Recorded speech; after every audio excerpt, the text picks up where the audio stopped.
हाँ जी, hello everyone. पिछले कुछ लेक्चर्स में मैंने आपको बताया है कि केपी क्या होता है, केसी क्या होता है। तो केपी था हमारा गैसियस प्रोडक्ट एंड रिएक्टेंट के लिए, केसी था हमारा इक्विलिब्रियम कांस्टेंट। तो आज हम बात करेंगे relationship between KP and KC. KP और केसी में रिलेशनशिप क्या है आपस में, how they are related to each other. कोई भी आपके पास रिएक्शन है, देखिए फॉर अ रिएक्शन हमने ली, ये जो हम जनरली हमेशा लेते आ रहे हैं, reaction A plus B gives us C plus D. ठीक है। अब इस रिएक्शन के लिए अगर आप केसी निकालते थे, फॉर दिस रिएक्शन आपका केसी क्या आता था? केसी था आपका concentration of product C raise to the power C into D raise to the power D divided by A into B raise to the power B। ठीक है जी। अब आप यहाँ पे ये देखिए, आपकी आइडियल गैस इक्वेशन क्या होती है? आइडियल गैस इक्वेशन होती है आपकी PV is equal to nRT। ये आइडियल गैस इक्वेशन होती है।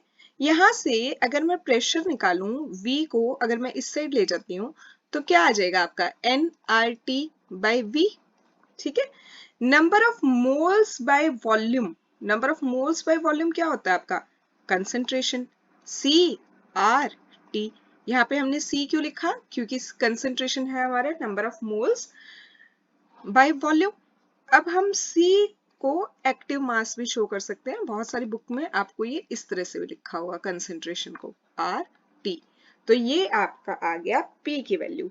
यहाँ पे आपको ये जो ब्रैकेट जो मैंने लगाई है इसको लिख भी देती हूँ कि एक्टिव मास बोलते हैं। ठीक है जी। अब क्या है, अब ये कहता है कि गैसियस प्रोडक्ट के लिए आप पार्शियल प्रेशर निकालते थे। पार्शियल प्रेशर क्या होता है आपका? पार्शियल प्रेशर की अगर बात की जाए, पार्शियल प्रेशर ऑफ ए अगर मैं निकालती हूं तो वो क्या है? Concentration of A into RT. क्योंकि प्रेशर क्या है? Concentration into RT. यही निकाला है ना आपने प्रेशर। तो इस तरह से आप ए का निकाल सकते हैं। अगर इसी तरह से मैं पीबी का निकालूं तो वो क्या हो जाएगा? Concentration of B into RT. अगर सी का निकालती हूं तो वो क्या हो जाएगा? Concentration of C into RT. D का निकालें तो वो क्या हो जाएगा? Concentration of D into RT. चारों का पार्शियल प्रेशर हमने निकाल लिया। अब हमारा केपी जो इक्विलिब्रियम कांस्टेंट फॉर गैसेस होता था, वो क्या होता था कि partial pressure of product PC into PD, यहाँ पे raise to the power C करते थे, यहाँ पे raise to the power D, जो हमारे आगे कोफिशिएंट्स लगे होते हैं। यहाँ पे A raise to the power A, B raise to the power B. अब इसमें मैं पार्शियल प्रेशर की जगह जो हमने ये निकाला है कंसेंट्रेशन इनटू आरटी, ये पुट कर दे। सी के लिए हमारा हो जाएगा कि सी आरटी ब्रैकेट में पुट कर देते हैं और इसकी पावर आ जाएगी सी। ऐसे ही अगर डी के लिए लिखना हो तो concentration of D into RT power में।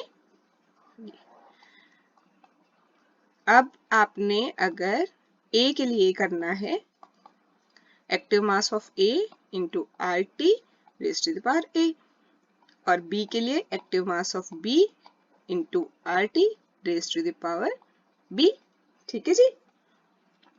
तो आप इसको अब ऐसे लिख सकते हैं, के पी, आर टी कॉमन ले लें, आर टी कॉमन ले लेते हैं, active mass of C into active mass of D divided by active mass of A, active mass of B. जो चीजें कोफिशिएंट पावर में है उसको नहीं भूलिएगा, small C, small D, small A, small B.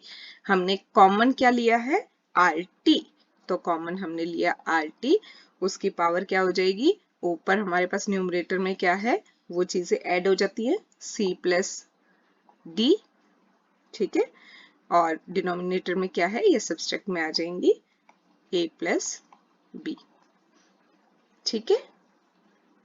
तो अभी जो आपने फाइनली जो ये इक्वेशन निकाली कि हमारी आ गई Kp, active mass of C raise to the power C, active mass of D raise to the power D active mass of A raise to the power A, active mass of B raise to the power B into RT हमने कॉमन लिया था। इसमें हमने powers को जो numerator में है मल्टीप्लीकेशन में होती हैं जो पावर्स वो ऐड हो जाती हैं A प्लस B, यहाँ पे आपका आ जाएगा माइनस का साइन, C प्लस D। इसको हम ऐसे लिख सकते हैं कि ये है आपका Kp और ये जो पूरा था अगर आपको याद हो ये आपका इक्विलिब्रियम कांस्टेंट होता है Kc इंटू RT, ठीक है। उसकी पावर है डेल्टा एन, जी से रिप्रेजेंट कर देती हूँ मैं यहाँ पे, इतना बड़ा बड़ा बार बार लिखने की बजाय कि A plus B minus C plus D. यहाँ पे आप बता भी सकते हैं कि आपने जो Ng लिया है वो Ng क्या है, लिख देना। Ng क्या है आपका gaseous product minus gaseous reactant, ठीक है जी। तो ये रिलेशन है Kp और Kc के बीच में, ये रिलेशन होता है, ठीक है। अगर आपको मोल फ्रैक्शन पता है, if mole fraction of reactant and product of reactant and product are given, then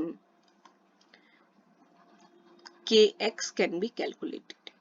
अगर मोल फ्रैक्शन पता है तो आप Kx निकाल सकते हैं। अब होगा कि भाई Kx क्या है, तो वही reaction A plus B gives C plus D। इसमें Kx है आपका कि mole fraction of product, mole fraction Kc ली आपने raise to the power C into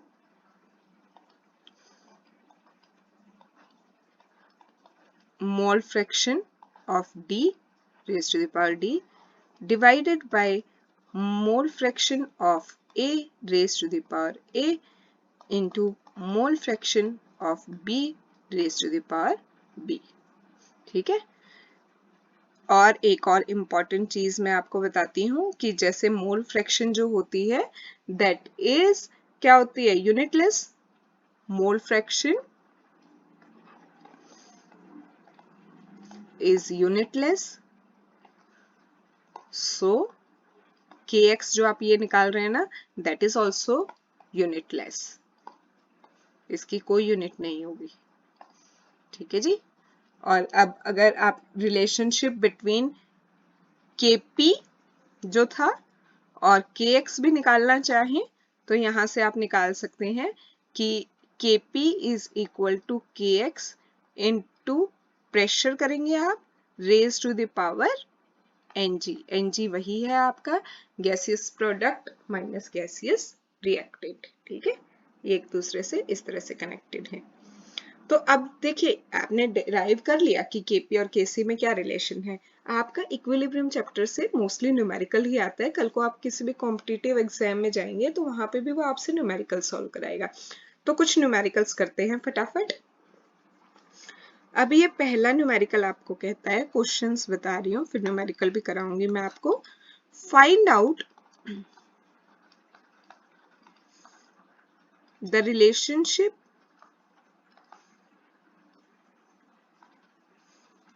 between Kp and Kc। Kp और Kc में रिलेशनशिप बताओ। दो इक्वेशंस कर लेते हैं चलो।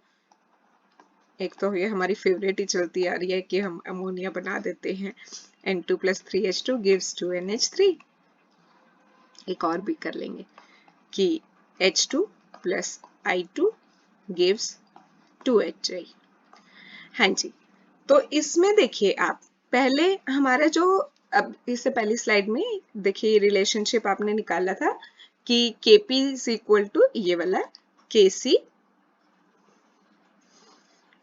आपका जो रिलेशनशिप है वो लिख देती हूँ ताकि उसी के बेस पे होंगे। Kp इज इक्वल टू क्या होता है, Kc into RT raise to the power क्या, डेल्टा Ng। ठीक है, तो फिर इसमें देखिए अब फर्स्ट केस में कि आपका डेल्टा Ng क्या होगा, डेल्टा Ng है आपका इसमें gaseous product minus reactant, gaseous reactant, तो फिर प्रोडक्ट कितना है, नंबर ऑफ मोल्स 2, और रिएक्टेंट कितना है भाई यहाँ पे 3 तो H2 के और 1 N2 का, टोटल हो गए 4। तो Ng की वैल्यू कितनी आई, -2। तो इसमें पुट करेंगे अगर Kp is equal to Kc into RT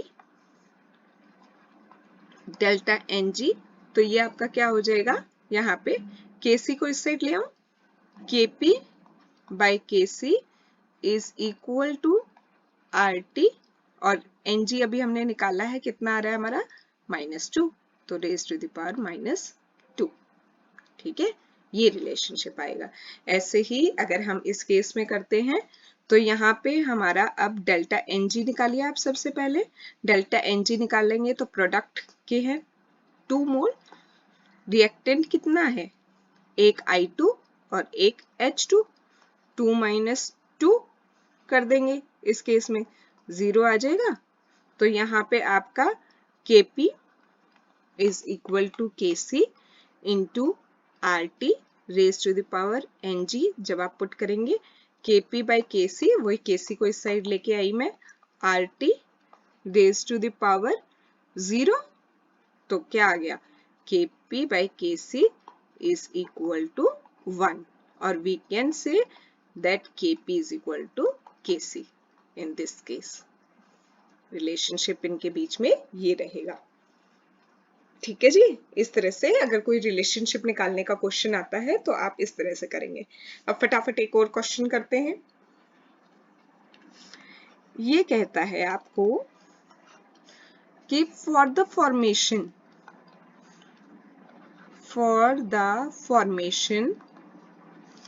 of methane, methane पता है ना सबको, CH4, methane thermodynamically, for the formation of methane thermodynamically and the formation of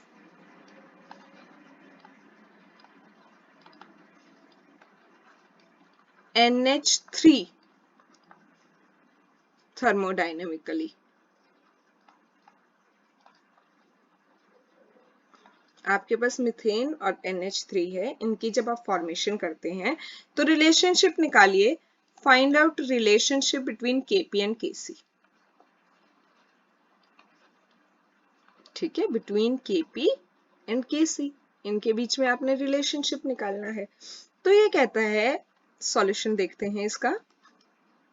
अब ये आपको कह रहा है यहाँ पे कि हम मीथेन बना रहे हैं। पहले तो मीथेन कैसे बनेगी, ग्रेफाइट कार्बन ले लिया आपने, ग्रेफाइट सॉलिड फॉर्म में है, प्लस 2H2 ये गैसियस फॉर्म में है आपका, गिव्स CH4 गैसियस।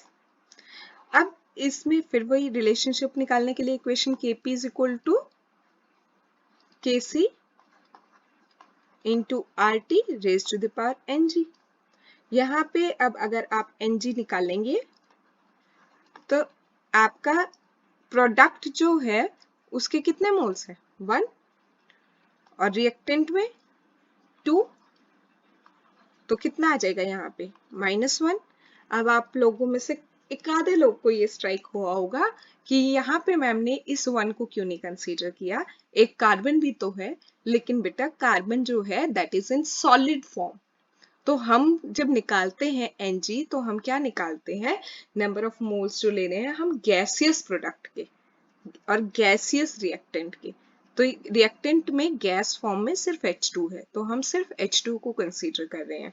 तो यहाँ पे आ गया आपका -1 पुट करोगे तो वही आ जाएगा, Kp is equal to Kc into RT, और यहाँ पे पावर में -1 चला जाएगा, बस रिलेशनशिप आ गया। ज्यादा करो तो Kc को इधर लिख के दिखा देना, और क्या करोगे, डन।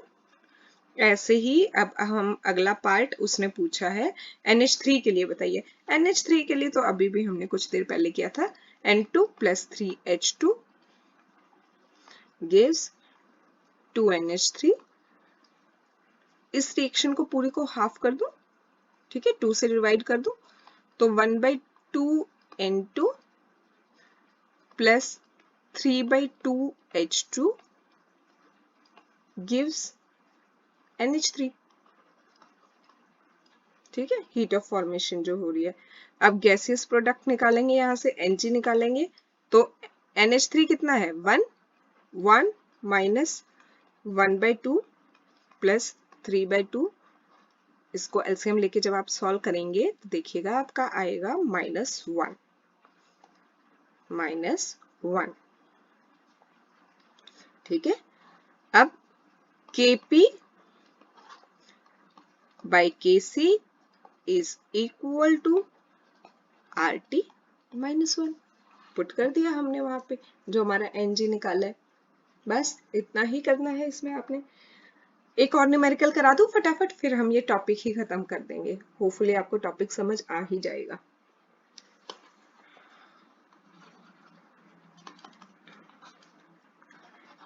If dissociation हुई of NH4HS is there, ठीक है, डिसोसिएशन हो रही है, and if total pressure is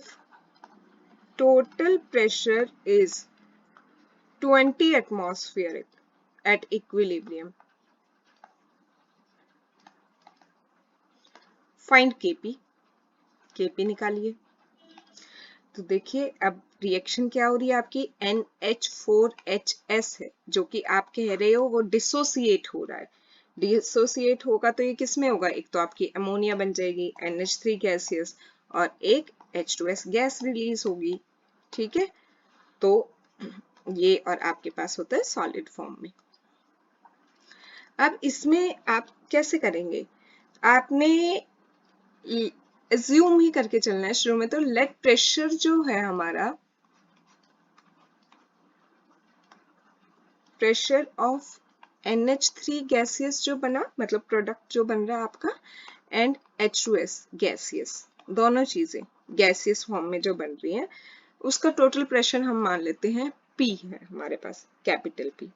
ठीक है, Kp क्या होगा, Kp होता है आपका कि पार्शियल प्रेशर जो है प्रोडक्ट जो कि बन रहा है NH3 into partial product of H2S gas divided by reactant भी आता है, लेकिन रिएक्टेंट हमारा क्योंकि सॉलिड फॉर्म में है तो हम उसे कंसीडर नहीं कर रहे।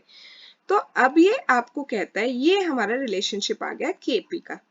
उसमें उसने आपको बोला है कि कुछ गिवन है आपके पास, टोटल प्रेशर गिवन है। टोटल प्रेशर जो है, टोटल प्रेशर देखिए उसने दिया 20 एटमॉस्फेयर। Pt से डिनोट कर दो टोटल प्रेशर को, वो कह रहा है वो है आपके पास 20 एटमॉस्फेयर। और टोटल प्रेशर क्या है आपके पास, pressure of NH3 into pressure of H2S। तो प्रेशर इनटू प्रेशर क्या हो गया 2P। तो देखिए 20 किसके इक्वल आ रहा है, 2P के, है ना। 2P is equal to 20 total pressure. P कितना हो जाएगा 10। ठीक है, एक का 10 हो गया। अब हमने Kp निकालना था, तो हमारे पास प्रेशर आ गया NH3 का 10, H2S का भी 10। आंसर क्या आ गया 100 और एटमॉस्फेयर स्क्वायर। दैट्स इट, इतना सा है। इंटरेस्टिंग टॉपिक है, कीजिएगा। कोई भी प्रॉब्लम आए कमेंट सेक्शन में मैसेज ड्रॉप कीजिएगा। I try to sort out your problem. Stay safe, stay healthy and stay at home. Have a good day ahead.